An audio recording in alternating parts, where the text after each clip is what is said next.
Make no mistake, Iran is the single biggest beneficiary of a war in Iraq that should have never been authorized and should have never been waged. Thanks to George Bush's policies, Iran is now the greatest threat to the United States and Israel and the Middle East for a generation. And John McCain wants to double down on that failed policy. And John McCain is right that the greatest threat we face is a terrorist with a nuclear weapon. That's why when he was busy supporting a war against a country that had no nuclear weapons, I was busy in the Senate working with Republican Dick Lugar to pass legislation to secure loose nuclear weapons and loose nuclear materials around the world.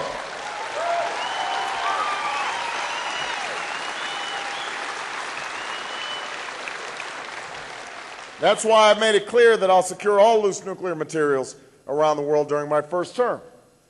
But when you're running for George Bush's third term, it's hard to make a case on the merits.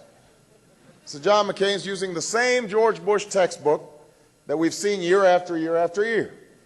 Anything other than continuing a war in Iraq has been called the greatest strategic blunder in recent American history, he calls naive.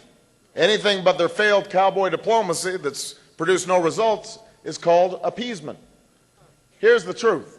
The Soviet Union had thousands of nuclear weapons, and Iran doesn't have a single one.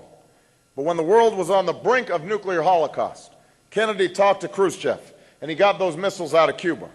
Why shouldn't we have the same courage and the confidence to talk to our enemies? That's what strong countries do. That's what strong presidents do.